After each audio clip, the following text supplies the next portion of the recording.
मुंबई तकवर उगवा गावाची परिस्थिती दाखवली। त्या लोकांना पाणी मिळण्यासाठी लोक वनवन भटकत आहेत। पाणी चोरीला जाऊन म्हणून कुंप त्या टँकला लावत आहेत। या संपूर्ण विषयासाठी ज्या मतदारसंघामध्ये हे गाव येतं त्या मतदारसंघाचे आमदार नितीन देशमुख जे ठाकरे गटाचे आमदार आहेत, तुमच्या मतदारसंघामध्ये खातरपट्टा बहुतांश त्या ठिकाणची ही परिस्थिती एकट्या उगव्या गावाची नाही, प्रत्येक गावाची आहे। कित्येक जणांच्या किडन्या खराब झालेल्या, किडन्यांनी त्याचा प्रादुर्भाव होण्यामुळे त्याचा मृत्यूमुखी सुद्धा लोक पडले। काय म्हणाल? तुम्हाला सांगतो, सर्वप्रथम तर मी त्या भागातील लोकांची मनापासून दिलगिरी व्यक्त करतो, माफी मागतो, क्षमा मागतो, कारण की त्याला मी पण जबाबदार। आज रोजी ते लोक खारे पाणी पित असतील तर त्या भागातला लोकप्रतिनिधी म्हणून ती माझी जबाबदारी असली पाहिजे। परंतु तुम्हाला वस्तुस्थिती माहीत असली पाहिजे, देश स्वतंत्र झाल्यापासून तर आजपर्यंत त्या भागातील लोकांना गोळं पाणी पाजण्याचं कोणा काम केलं नाही। ते जर कोणा केलं असेल तर उद्धव साहेबांच्या आमदारांनी केलं। तुम्हाला सांगतो, 2019ला मी आमदार व्हायच्या पूर्वी उगवा फाट्यावर आम्ही खूप मोठं आंदोलन केलं होतं। जवळपास 10,000 लोक होते, आपल्या चॅनलनं सुद्धा दाखवलं। आणि आंदोलन झाल्यानंतर जिल्ह्याचे सर्व अधिकारी त्या ठिकाणी आले। इनलिगल का होईना त्या गावाला 64 खेडी पाणी पुरवठ्याची योजना आम्ही तात्पुरती जोडली आणि त्या गावातील महिन्यातून किमान 64 खेडी योजना म्हणायला आहे।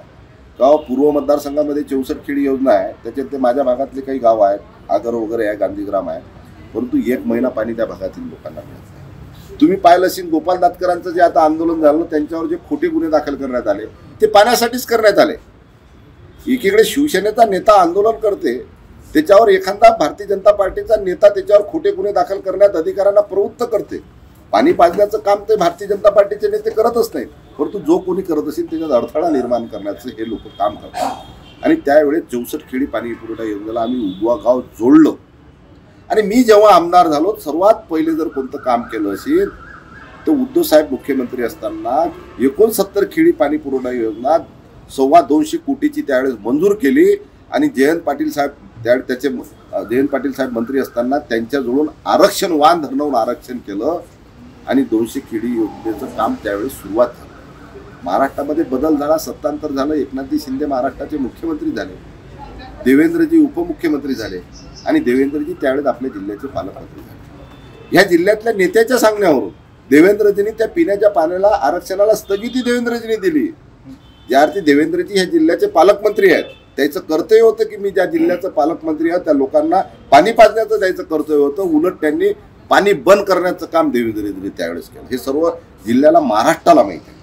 त्यांनी स्थगिती दिल्यानंतर मी विधान भवनामध्ये छत्रपती शिवाजी महाराजांच्या पुतळ्याजवळ उपोषणाला सुद्धा बसलो होतो। मग त्यानंतर तरी त्यांनी स्थगिती हटवली नाही। त्यानंतर आम्ही नागपूरला त्या भागातील 2000 लोक घेऊन नागपूरला टँकर पाणी घेऊन, जे पाणी त्या भागातील लोक पितात ते पाणी घेऊन आम्ही देवेंद्रजीच्या घरी पैदल गेलो।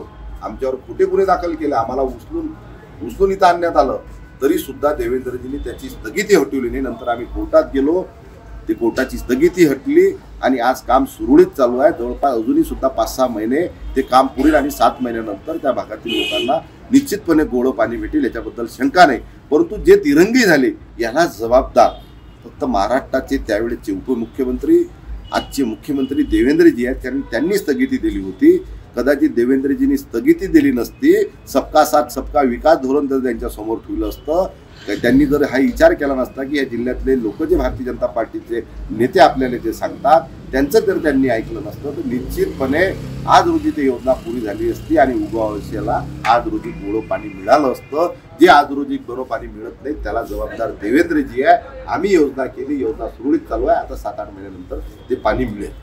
तर या ठिकाणी आमदार नितीन देशमुख यांनी स्पष्ट आरोप या ठिकाणी देवेंद्र फडणवीस जे त्यावेळेस उपमुख्यमंत्री ते अकोला जिल्ह्याचे पालकमंत्री मुख्यमंत्री आहेत, पण तरी सुद्धा या नळ योजनेला, या नळ योजनेच्या योजनेला स्थगिती दिली, याला सर्व जबाबदार जे आहेत ते मागचे पालकमंत्री आणि आताचे मुख्यमंत्री देवेंद्रजी फडणवीस आहेत, असा गंभीर आरोप त्यांनी केलेला आहे। धनंजय साबळे, मुंबई तक, अकोला।